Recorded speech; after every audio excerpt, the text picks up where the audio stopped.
تو رسول اللہ صلی اللہ علیہ وسلم نے فرمایا پیسہ کمانے سے منع نہیں، پیسے کو مسلط کرنے سے منع کیا. ہدف یہ نہ بناؤ.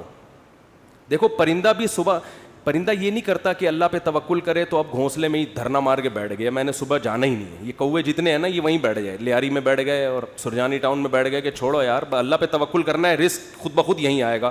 اللہ نے کہا نہ تمہیں نکلنا پڑے گا. تو آپ صبح نکلو رزق کے لیے، لیکن تسلی رکھو کہ شام کو انشاءاللہ پیٹ بھرا ہوا ہوگا، میری بنیادی ساری ضرورتیں پوری ہو چکی ہوں گی، اور جب میری اولاد کا ٹائم آئے گا اللہ بچوں کا خرچہ بھی میری جیب میں ڈالے گا. ٹینشن نہ لو کہ 2 بچے ہو گئے تو 3 بچے ہو گئے تو کہاں سے کھلاؤں گا. جس اللہ نے تجھے کھلایا بھائی وہی.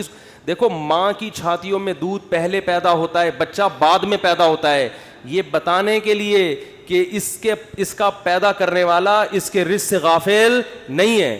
ہر چیز میں گوروں کی طرح کیلکولیشن نہ کیا کرو بیٹھ کے. گورے کیا کر رہے ہوتے ہیں، دیکھ رہے ہوتے ہیں میرے پاس ابھی $10,000 ہیں تو ایک بچہ ہو گیا تو اس میں اتنا کیلکولیشن کر کے اتنا بچ رہا ہے، اتنا انویسٹمنٹ کیا، دوسرا ہو گیا تو یہ تو کیلکولیٹر کہہ رہے یہ نہیں ہو سکتا. قرآن کیا کہے گا، او بھائی تو پیدا تو ہونے دے. دیکھو اگر ہم نے یہ دودھ کا پروسیس نہ دیکھا ہوتا تو ہم تو اس ٹینشن میں ہوتے بچہ پیدا ہوگا تو میں تو 2 کلو دودھ اور بھینس کا لگوانا پڑے گا مجھے، میں تو خرچہ نہیں اٹھا سکتا. اللہ کہتے ہیں پیدا ہونے دے، اس کی ماں کی چھاتیوں میں دودھ اسی وقت پیدا کروں گا جب یہ پیدا ہوگا، اس سے پہلے نہیں. ہم کہتے ہیں نہیں پہلے پیدا ہو ہے بھائی، پہلے ماں کی چھاتیوں میں دودھ آئے پھر ہم دیکھیں گے ہاں بھائی آگے ہے دودھ، اب بچہ پیدا ہوگا. اللہ کہتے ہیں نہیں، مخلوق کو آنے دو پہلے، رزق بعد میں آئے گا اس کا. تو اس لیے بھائی رزق کمانا ہے، رزق کی ٹینشن نہیں لینی. اب آپ کہہ سکتے ہو کہ ٹھیک ہے ہم رزق کی ٹینشن نہیں لیتے، کماتے ہیں، لیکن ہم تو دیکھ رہے ہیں کمانے کی کوشش کر رہے ہیں، وہ وسیم بھائی کے پاس تو اتنا پیسہ آ گیا، فلاں کے پاس تو اتنا آ گیا، میں وہیں کا وہیں کھڑا ہوں. ہمارے کزن تھے کیا ہیں، وہ تھے سے تھے نہ بن جائیں. وہ اکثر کہا کرتے تھے، یہ بات تو کہتے تھے اب نہیں کہتے، اللہ کا شکر اب دیندار ہے، کہتے یار مجھے ٹینشن اس بات کی نہیں ہے کہ میرے پاس پیسہ نہیں ہے، مجھے ٹینشن اس بات کی ہے کہ میرے جتنے دوست ہیں ان کے پاس آ گیا اور میں وہیں کا وہیں. تو یہ ایک مستقل ٹینشن ہے. دیکھو اس کا نبی صلی اللہ علیہ وسلم نے حل کیا بتایا، پرندے کی مثال دی ہے.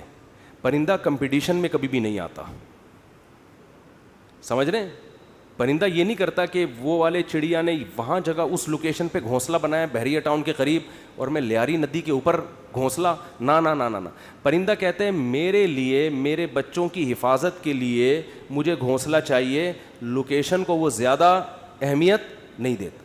میں دشمنوں سے میری حفاظت رہے، ٹھیک ہے نا، سردی گرمی سے میری حفاظت رہے. میں نہیں کہہ رہا آپ لیاری ندی کے اوپر گھر بنائیں، وہاں تو حفاظت نہیں رہے گی آپ کی، کیونکہ ندی تو ندی ہے نا. تو آپ نے یہ سوچنا ہے کہ مجھے اپنے گھر میں تحفظ کے ساتھ، گھر والوں کے ساتھ رہنے کے لیے چھت چاہیے. یہ چھت اللہ انشاءاللہ میسر کرے گا، چاہے اپنی ہو چاہے کرائے کی ہو. یہ ٹینشن نہیں لینا ہے، یہ ٹینشن کہ میری اپنی چھت ہو کرائے کی نہ ہو، یہ آپ کی بنائی ہوئی ٹینشن ہے. اللہ نے اس رزق کا وعدہ آپ سے نہیں کیا ہے، یہ غریبی ہے، یہ غریبی ہے. بنیادی ضرورت آپ کی سالن روٹی ہوتی ہے نا. ارے بھائی آپ گئے ہوٹل میں نہاری لے آؤ، 2 روٹی لے آیا، نہاری لے آیا، 1 گریبی منگوا لو گے، 2 منگوا لو گے، اس کے بعد کہے گا بھائی یہ گریبی ہے، اصل جو پیسے تھے نا وہ پلیٹ کے تھے. اب آپ نے گریبی کو مقصود بنا لیا، آپ جاتے ہی گریبی پہلے منگوا رہے ہو کہ یار 2 نہاری کی گریبیاں لے آ. اس کو غصہ آئے گا بھائی گریبی تو ضمناً ہوتی ہے. آج جو گریبی تھی نا، ذاتی گھر گریبی ہے، یہ بنیادی ضرورت نہیں ہے. گاڑی گریبی ہے، بنیادی ضرورت W11 میں بہت اچھی طرح سے پوری ہوتی ہے. ہم نے تو بھائی 20 سال W11 میں سفر کیا ہے اور اللہ کی قسم اب ترستے ہیں کہ W11 میں بیٹھے ہیں، لیکن اب شہرت اتنی ہو گئی کہ وہ بیٹھ نہیں سکتے. اب وہ W11 والا بھی اٹھ کے آ جائے گا کہ میں نہیں چلا رہا، میں گپ شپ کر رہا ہوں آپ سے. ورنہ عامر بھائی W11 کا مزہ آپ نے لیا ہوگا نا. W11 کراچی کی بہترین سوغات ہے بھی. G7 4L میں اللہ دشمنوں کو بھی نہ بٹھائے. جس طرح وہ چلاتا ہے نا اتنی بڑی بس کو، ہم تو جب بھی بیٹھے ہیں 2 فٹ اچھل کے. ہمارے ایک جاننے والے ریٹائر آفیسر تھے، لیفٹیننٹ تھے، وہ بیچارے کراچی کی بس میں نا کہیں پچھلی سیٹ پہ بیٹھ گئے، اسپیڈ بریکر پہ جب اچھل کے دھڑام سے نیچے گرے، ان کی ریڑھ کی ہڈی میں مسئلہ ہو گیا، اسی میں ان کی موت واقع ہوئی ہے. وہ نیوی کا آفیسر بیچارہ جنگوں میں شہید نہیں ہوا جنگوں میں شہادت نہیں ملی ہے, کراچی کی بس نے اٹھا کے پٹکھائے اور انا للہ. تو رسول اللہ صلی اللہ علیہ وسلم نے فرمایا جس نے دنیا کو ہدف نہیں بنایا, ضرورت سمجھا کہ بھئی میری بنیادی ضرورت 2 وقت کی روٹی ہے, میری بنیادی ضرورت کسی اچھے علاقے, اچھے سے مراد جہاں چرسی ہیروئن چی نہ رہتے ہوں, ذرا پڑھے لکھے لوگ ہوں, ایسی جگہ پہ مجھے گھر مل جائے جہاں چھت ہو, جہاں بنیادی ضرورتیں پوری ہوں, بس یہ بیسک ضرورت, چاہے وہ اپنا ہو چاہے وہ کرائے کا ہو.